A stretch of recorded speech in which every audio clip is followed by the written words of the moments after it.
Joining us now are two of the actors from A Christmas Carol at the North Shore Music Theater, George Dvorsky, who's been in the performance all 3 years, and Rob Warnoff. Am I right, this is your first year? My first year. Okay. Let's start with you, George, since you're the experienced one here now. We saw a picture during the first segment of A Christmas Carol, and there was this tall fellow in the middle, and I understand that's you.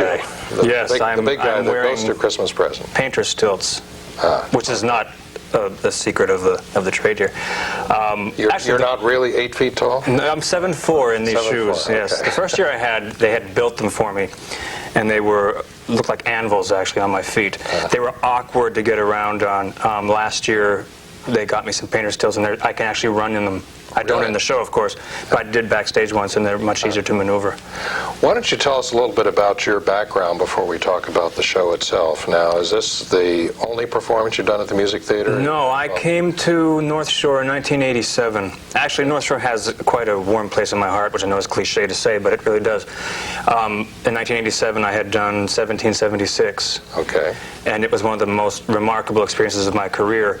And it was actually voted one of the top 10 shows in Boston of that year. And it was just a remarkable show. The cast was great. We opened at North Shore, so it was a terrific experience. So North Shore's always been a very special place for me to come back to. What have you done recently? You always Most ask recently, actors that. What have you done? Yes, I just got in from New York City. I just did New York City Opera's production of Brigadoon. Oh, really? Which was a thrill for me. Was it? It was my debut at New York City Opera. And it was wonderful to do that show. They had done it 5 years ago in their regular season for a 5-week run, and it was such a success they brought it back for a 2-week run this year. And you played in Brigadoon what part? I played Tommy. Played Tommy. Yes. Okay, so those of you who are familiar with Brigadoon, Tommy will become the ghost of Christmas Present here very soon. Quite a difference in role. And we were chatting beforehand. You also have a major starring role in Beauty and the Beast. Oh, no, I wish I was major starring. I'm part of the ensemble, and I have there are 3 little characters that I play throughout. But they mentioned your name. We get additional voice credit at the end, so if you see the movie, stay at the end. Stay and watch the credits. Additional voices. I'm the 4th name in the center column. But it was exciting to work on a Disney movie. Yeah. The process of the animation was quite remarkable to watch. Really? Yeah. So you had a chance to see that as well as... Oh, really? They taped everything first. Okay. Went back and animated it to what you did and the facial expressions you used. And, oh, really? Yeah. It's really thrilling. I had thought for some reason that they did voiceover afterwards instead of they taped the it other way. first. That's interesting. Okay, well, let's move on to the Music Theater now. We have a picture of your new costume this year. Which you sprung on me as I walked in the door. And I didn't know that you hadn't seen it before. Now, when John saw your face, he said, well, now we'll talk about the beard. But, but what about the costume? What's your feeling about it? Actually, when I saw the sketch that you showed me, I love that costume. I had wondered why the Christmas Present wasn't green to begin with, but because it was such a special adaptation of Dickens' Christmas Carol for North Shore, there were things that were for the piece itself, so that's why it was different to have a Ghost of Christmas Present in a red robe. The past 2 years, the picture you have is of the second year. The first year the costume was not as elaborate. Yeah, as I mentioned, I had seen the first year, and it looked more elaborate the second year. Yes, the fur pieces appeared bigger and richer. There's brocade on it. But this year, it looks exciting to have this green robe with a lot of the fur on it, and I'm excited to try it on. I was supposed to have a costume fitting today, but they didn't have all the material that they needed for it, so I'm going in tomorrow for that. Okay. Well, by the time this is seen, you will be well into the costume. Yes. Okay, Rob, tell us something about your background now in theater. And sure. You're from Beverly? I'm from Beverly. Well, that's terrific. Raised here, graduated from Beverly High. And my first experiences in theater were at the North Shore Music Theater. That's probably not too surprising. No, right. I think the first show I saw was Leonard Nimoy in Fiddler on the Roof when I was about 10.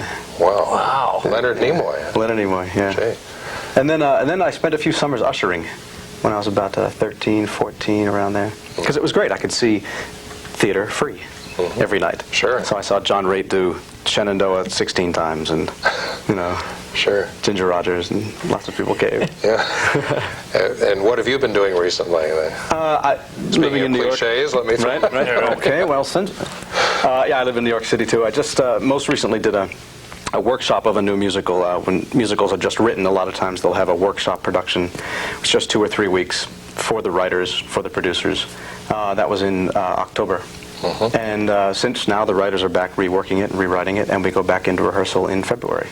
So this fit in nicely in terms of your schedule. Right in the middle.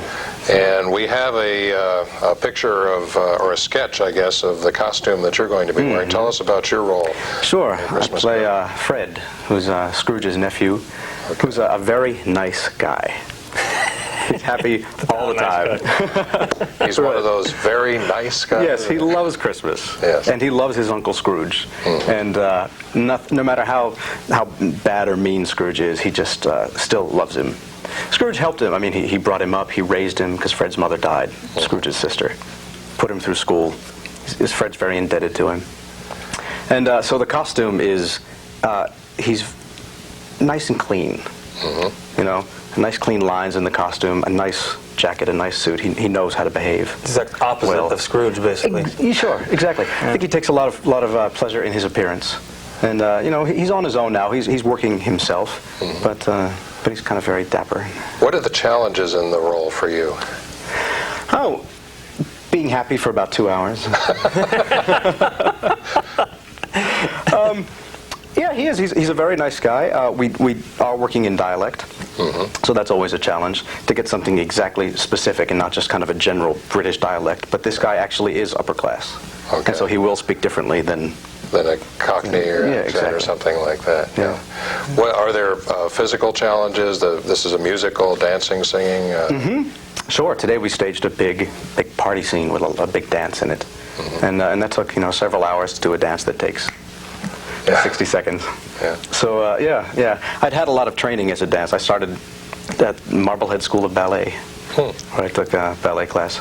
And then I was a dancer for years. And now, let's go back, George. In terms of your role now, the third year doing it, how do you look at coming back to a role after a couple of years? Is it, well, this is easy, I've done it before, or the physical aspect of the show is going to be different for me. The production of it, the elevator that I come out of the floor on is totally different. The platforms, I used to walk up 3 stairs to get to the top platform where Scrooge was.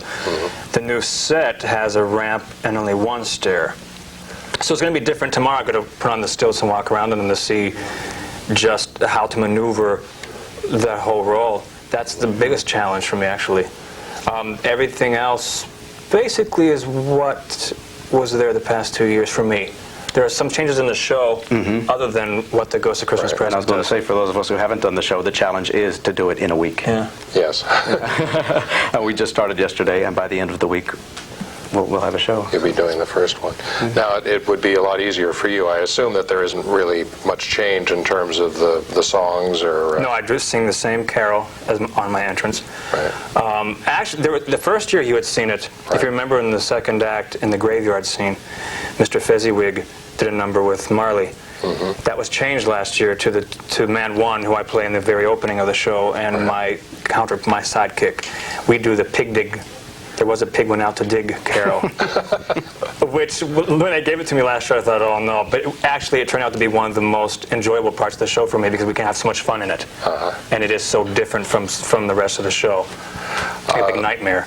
John and David made mention of the performances for the youngsters in the morning, the school shows. They're a blast. And we just have a short time left, but give us both. Now, you haven't done it before. Not in this show. Not in this show and the other ones. But what's your reaction to performing for the school kids? It's amazing. Your adrenaline flies because the kids react to things that you don't even know are in the script.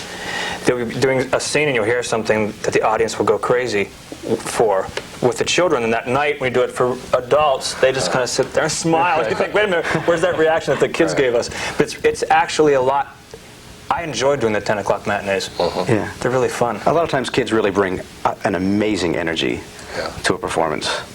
And especially because they are in the morning, you can go to the theater feeling a little bit like it's morning, and they and the kids do get such a different feeling from the show. Exactly. I mean, the show it appeals to everyone, but it's interesting to see the different reactions from each. Yeah. So you do get clearly a different reaction from the adults. They react to different things, or just react in different degree.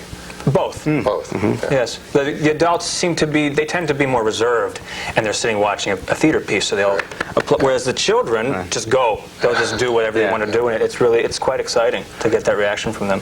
Well, we appreciate both of you being with us today, and you've sold me, all of you. We'll see you there, right? We will see you at the North Shore Music Theater in one of the performances of A Christmas Carol this year, and hopefully for many years to come. Great. Thank you. Thank you all for being with us. That wraps up our program. We hope if we don't see you on the show again before Christmas, that you and your family have a terrific one, and we hope you'll take part in many of the activities in Beverly between now and Christmas.